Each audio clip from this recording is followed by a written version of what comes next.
Good afternoon, everyone. Looking forward to talking with you this afternoon. My name is Mark Combs. We're going to get started, and over the next 2 to 3 hours, we're going to cover, I'm just kidding, we're not going to be 2 to 3 hours. We're going to be 30 minutes, maybe max.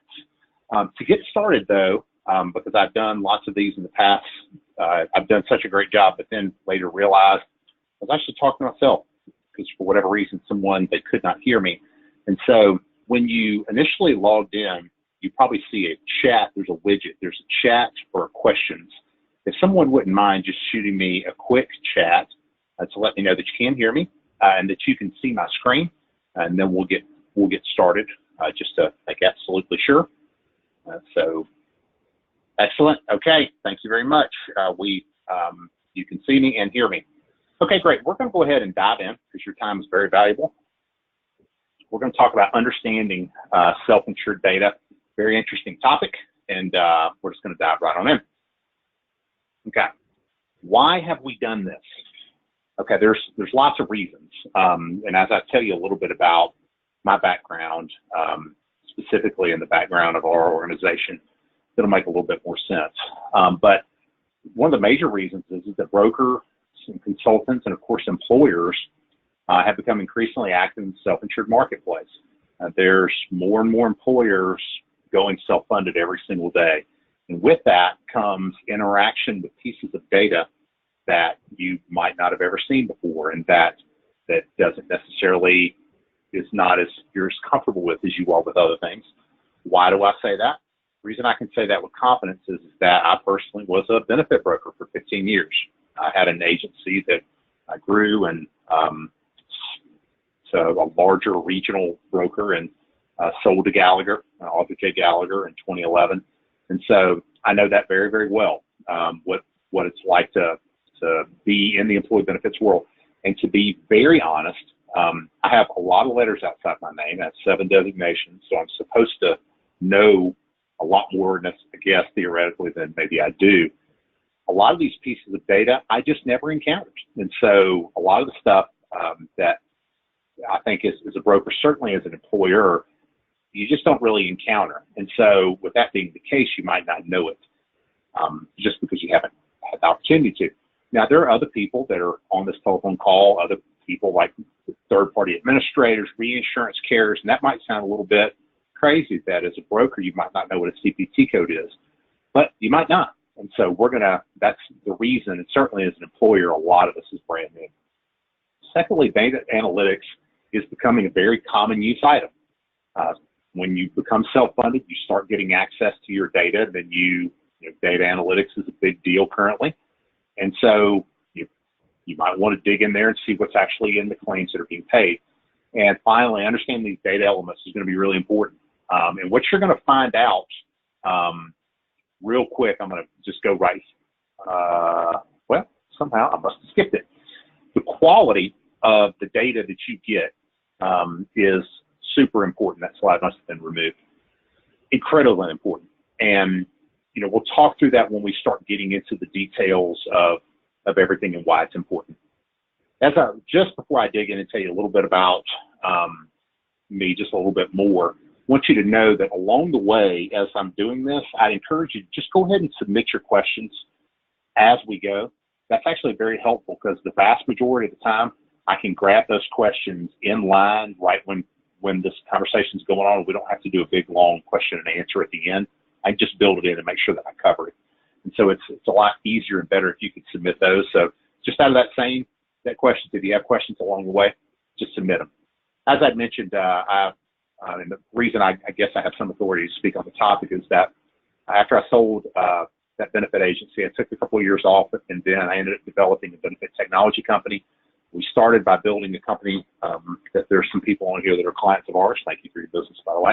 ACA Reporting Service, ACAReportingService.com is our company. Very thriving ACA business where we're the back end for lots of the top 10 brokers and lots of the different enrollment platforms and HR platforms, what have you. Then we turned to building self-insured reporting at the end of 2016 and spent a couple of years and a couple $1 million building, or a few million, building something that's very unique. And in that process is kind of how this whole thing came about, is understanding the complexity of these pieces of data and how different people might be challenged because they've never experienced it before. And of course, I've already told you about me being a broker. Okay, we're going to start very basic, and we're going to break this whole thing down from a health plan standpoint, and we're going to look at each piece of the data. I am never impressed with complexity. I am super impressed with simplicity. So we're going to try to go very simple, and we're going to hit each of these things. So we start going, what is happening when we have a health plan? Very basic, right? We have plan members that are going to access providers right here in the middle. And then after that, what's happening is that person is going to diagnose, they're going to perform different procedures, they're going to bill someone, and they might write you a prescription. So pretty simple. We're going to start at a little bit of a strange spot. We're going to start at the bill, okay? The provider then sends the bill to the TPA or the carrier for payment. And then, of course, payment is made. The TPA and carrier then have all of the data regarding this transaction. They have the diagnosis and the procedure. They know who the provider is. They know who what the prescriptions are, all of that, when these things occurred. And so when you go look at that data, if you have never had experience with that data, you're going to go, what is this? It's a brand new world. It's a brand new thing. And so that's really, again, kind of what this is all about, is breaking down. Now, the level of detail is ridiculous, but we're going to keep it simple. I'm going to give you the 90, 95% of the stuff that you really need to know, and that's going to get you pretty much where you need to be. And then you can get more beyond that. This is the screen I was actually looking for earlier. The quality of the data is critically important. I will certainly not throw specific vendors under the bus, but I am telling you, with the data that we see being in our business is reporting and doing transparency reporting, analytics for employers and brokers. It's unbelievable how bad some of the data is that you get. And if it's in a terrible format, it's garbage in, garbage out. You can't use the data. So in RFPs, understanding what TPAs and what the carriers can do will allow you to do in regarding to data before you hire them, really good idea. Or at renewal, very good idea to talk about that. Okay. Next, we're going to take the plan member.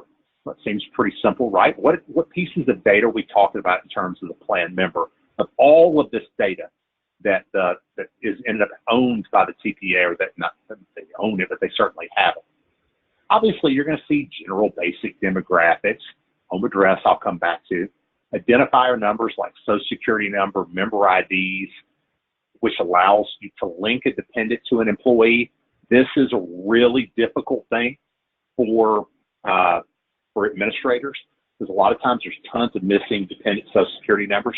For the employers on the line, sometimes it's hard to get those. And, you do the best that you can. But the problem that creates is that when a claim comes through, just imagine like a row of Excel data that you have a person, a dependent or whomever, that had a healthcare interaction. You need to be able to have that claim to tie back to who that person is. So missing SSNs is a potential reinsurance problem, right? A major potential reinsurance problem. Also, having the correct data becomes really important, especially home address for things like narrow networks. You'll see in the bottom right-hand side of the screen, it's just a little screenshot from our system. And I'll talk about, obviously, self-insured reporting. We're not the only people, obviously, in the world out there that do this. And so there are other people, but this is an example of what some of the things that you're able to do when in visualizing just the basic plan member data. Understanding where people are and where are these people versus the providers. So to build narrow networks, to be able to figure out how you can direct care to higher quality or more affordable providers becomes really important. So having good data here is important. Next, we're going to go to the provider. Okay, the provider, there are different pieces of information on that row of data that end up coming about. the first one is the NPI. This is a national provider number. Now, an NPI, this is a code that identifies doctors and hospital practices, or medical practices, labs, hospitals. You'll see there the next line, pharmacies. There's two types. There's an individual and then an organizational level. And so the reason this becomes important is that when the TPA sends data to anyone, if they have the actual, let's say you have John Smith who works for, Greenville Hospital System. I'm in Greenville, South Carolina, so which has changed names recently, but it says Greenville Hospital System. So are they sending us the NPI number for John Smith or for Greenville Hospital System? Depending upon, are they sending us both, or whoever the analytics vendor is?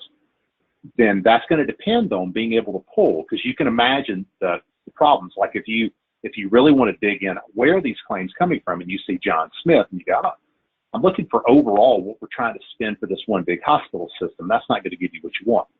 But if you're only getting the data on Greenville Hospital System, you can't get it the other way. And so, just reiterated a couple of questions here about quality of data. It's just another example. There's tons of examples here. It literally is garbage in, garbage out, depending upon the quality of data that comes in. Is really important for doing what you want to do. But an NPI number, now, all you have to do, and you'll see while I'll wait, how you can actually search these. None of this is complicated. You just need to know a few basic things. The second thing is that there's something called a place of service code. Now, this is a CMS, Center for Medicare and Medicaid Services, code list. The numbers are 01 to 99. What does it do? It tells you where the claim happened. I mean, the biggest, again, being impressed with simplicity, this stuff isn't complicated. I mean, the fact that you all are even on a webinar in an afternoon after lunch to talk about data elements, you're smart, okay? None of this stuff is complicated. You don't have to be intimidated by any of this. And so this just helps you figure out where the claim actually happened. The reason these are important, because if you're starting looking at quality and location and comparing prices of providers, then it becomes really important, okay? And how might you use that? Again, narrow networks, being able to look at, again, the screenshot from our application, not the only one out there, to where you can see all of the providers and costs and select only ones and be able to see specifically where they are, so that you can build different types of networks. Lots of other uses on that as well, like place of service code. You might want to look at only hospitals or only outpatient, or compare emergency room versus urgent care, only pharmacies. Those data elements and having them correct become really, really important. Next, we're going to look at diagnosis, okay? The diagnosis is something that's called, you know what, there is one other thing I do want to get before I get there, okay? Now, I don't have this. I might be able to show this to you. NPI, National Provider Number. If you end up with one of these numbers, you can literally Google NPI and copy in that number, and you can find the spot to do an NPI search, to where you can literally put this number in and find out exactly who the hospital is, exactly who the person is. I want to make sure that Google's your big friend in terms of a lot of this data. Okay, back on to diagnosis. ICD-10s, they used to be called ICD-9s. You'll have people refer to ICD-9s. Those expired in 2015. It's 2019. We don't need to be talking about those anymore. What they are designed to do is to diagnose healthcare. And so, again, bottom left, you can see I put in ICD-10 code C44.4, and I'm able to pull exactly what that is. It's a diagnosis. Again, there's doctor, someone who's going in to see a doctor, they're diagnosing what's going on. A lot of times you'll see these codes like this example of, if you can see it, C44.4. You might see it that'll just show C444.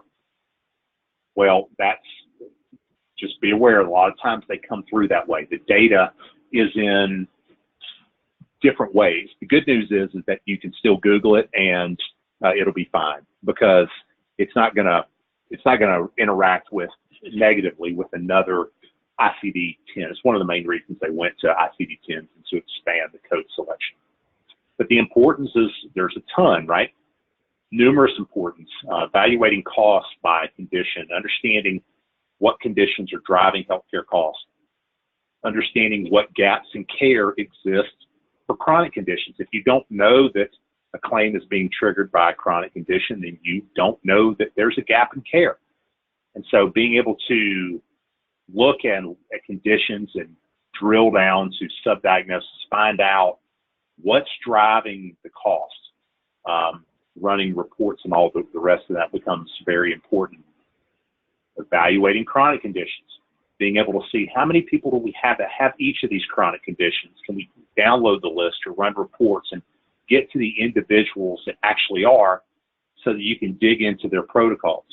Protocol is just something that they should do based upon a medical and general broad medical opinion about how to manage a condition. For instance, someone has diabetes, type 2 diabetes, we know that they're going to be healthier and have fewer claims if they get a hemoglobin A1C test, if they have a flu shot, different things like that. And so we measure that, but it's all based upon that initial condition. And again, the data is critical, right? The having accurate data. Because if we don't have data in this example of this person, we won't know that they have asthma and that they're type 2 diabetic and that they, here are the different protocols and things that they should do that they haven't. Like they have asthma, but based upon the claims that have come into the system, there hasn't been a claim that showed that they have been evaluated on their ability to use an inhaler properly or had a flu vaccine. It's really important to do those types of things. And if it did, then we would see it here. This is what population health companies, nurses end up using our system to help manage, but it's all driven off of that chronic condition in the first place. All right, procedures. Procedures are referred to CPT procedures. Now, these are different 5-digit codes. Now, sometimes these 5-digit codes, though, have leading zeros. What does that mean? It's like a zip code in New York or something like that.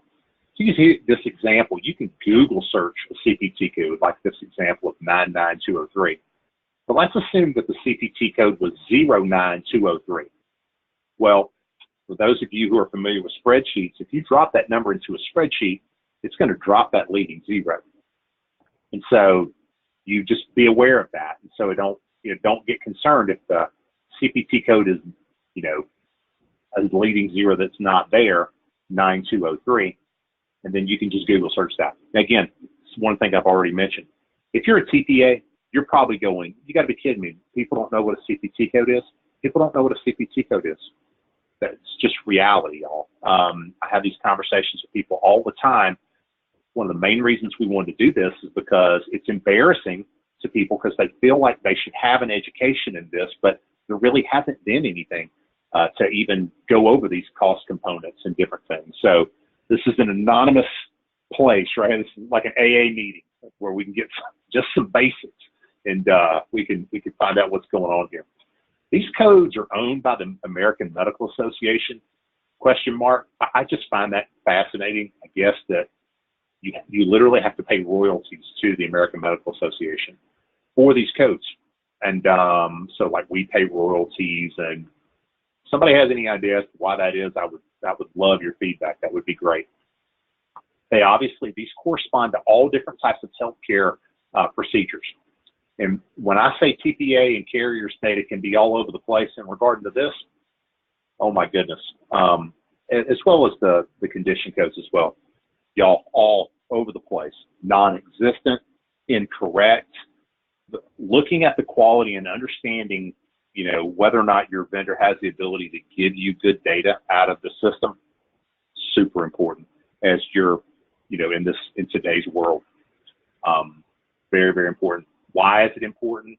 There's lots of things you can do, right? You can evaluate cost per procedure. You can get an understanding of what might be driving your healthcare costs. You take a look at that narrow network idea, like you might look and see where MRIs and cost compare versus other type vendors where someone can get an MRI. You might do reference-based pricing. There's lots of reports and things that you can do, but you're gonna need that core data of what are the procedures that are happening. You might also want to take that data and look at the preventive procedures, looking totally and figure out who has or has not done those types of things. Again, you could do all this stuff in a spreadsheet, y'all.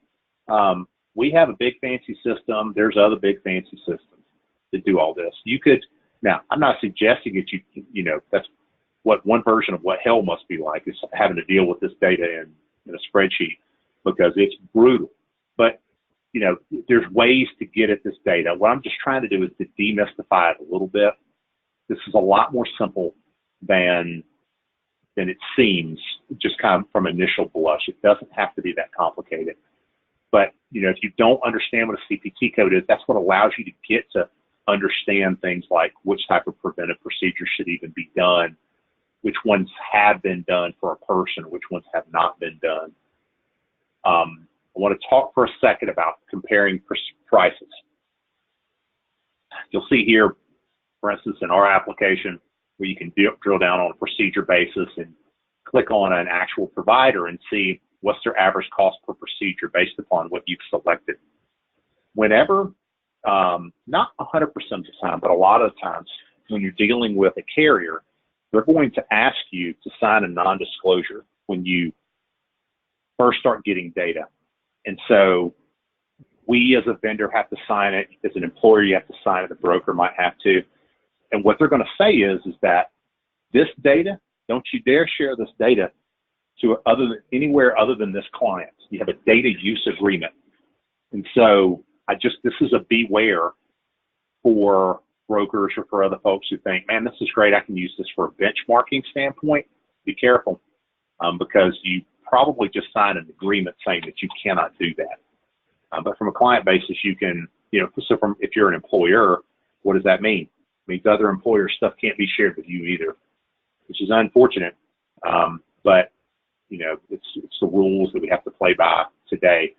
Our platform and others, I like to call, we are a healthcare group cost transparency platform. We do reporting and analytics and all the rest, but more and more transparency is it's only a good thing, especially if you're picking up the tab. It's your money. And so being able to see and understand where the money is going and trying to help it go in the right ways is intelligent. Let's talk for a second about risk scoring. This is a topic that comes up a lot. A lot of people focus very heavily on it. What it does is it takes different diagnoses and different procedure codes like the CPT codes and the ICD10s. It's going to take a person and it's going to look at everything they've had done, like this person. Have they done their stuff to manage their diabetes or no? And are they managing their depression or, you know, asthma, or yes or no? It's going to come up with a score. All right, so this is where I turn to be a little bit skeptical, mainly just from being at the point of sale a lot with a lot of employers. As a broker, if you go and sit in front of a client, and I've had clients that, you know, that have done this, that have asked the question, what exactly is a 74? What am I supposed to do about it? That's a tough conversation to have, depending upon if it's a CFO who is hardcore, like I have some in my arsenal that I bounce things off of. That's a tough conversation to have. There's a ton of assumptions that are going into that number. I'm going to make the highly opinionated statement that risk scores do not matter. The only thing that matters is what direction they're going, up or down. If anybody knows what a 74 or a 35 is, and that can explain that to all of us, that would be fun to hear. But the reality of it is that it's something that the marketplace has kind of dreamed up. It's all based upon smoke and mirrors, in my opinion, because if I had the ability to tell you with that level of accuracy, if a person is going to have a certain risk score that is going to indicate whether or not they're going to have a certain level of claims next year, you know, with all due respect, I wouldn't be having this conversation with you guys. I had already sold this company to, and so got all the others. We have all sold to a Blue Cross or one of the major players for billions of dollars, and then they would use that on their fully insured block of business. So I point that out just to say, it doesn't hurt to stay a little skeptical in regard to these things. Take it for what it is. It's just looking mainly to try to determine if there's a gap in care so that you can do something about it. Anything more than that, use the sniff test. And just a little piece of advice. All right, finally, prescription. All right, these are NDC codes.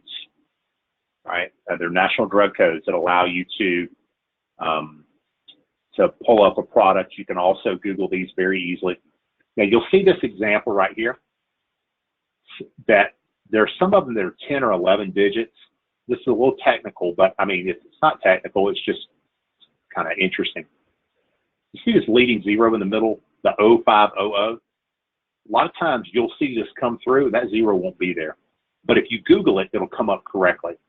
And so again, Googling is a good way to do it. And so why is that important? Well, I mean, prescription drugs, here's this, by the way, this is how you can look up an actual pharmacy. You can look up, and it's the NPPEF NPI registry. That's what I was looking for earlier. I think I accidentally moved the slide. This allows you to look up any type of vendor or any type of healthcare provider. If it's you can say this is an organizational type, it's not an individual. So you can look those people up. If you have the data, you can look it all up, and you can look up the NDC codes as well. One final topic I'm going to hit, and I've hit every question that has come through other than I think one. Yes, this is being recorded, so it'll be on the website probably later today. It'll be at the main website, Self Insured Reporting, at the very bottom in the different blog section. If you have any other further questions, go ahead and send them, and I'll try to answer them as soon as I get done with this little bit of a conversation, and then we're going to wrap up in just a little over 30 minutes total with the session. The carriers fight you to get the data. Okay. Excuse me. I hear this all the time. The answer is no, they don't. Now, if you say that to a broker, they go, wait a minute. Let me tell you. I understand. Okay. Or sometimes even employers will say, they fight me on getting the data. I would submit to you that that is not what's happening. Let me try to explain it to you. And this has helped, I think, a good number of people. Let's say, for instance, you're an employer and you hire us or anybody else, and you get your broker to assist, and the broker sends an email to the TPA, and they say, hey, we want to start using self-insured reporting for their transparency platform on cost, analytics, population health algorithms. And so they're going to send that, and they're going to say, we're going to want you to send all the detailed claims to self-insured reporting. Well, they're going to send that to their rep at that TPA. And I'm going to submit to you 90-something% of the time, they do not know what to do with it. They do not know which end is up. And so they're not going to respond for a week while they try to figure it out. And so then we have to respond back. Hey, guys, reply all, email, just checking in, figure out what kind of data, agree, what pieces of paper you need to sign, what you need done.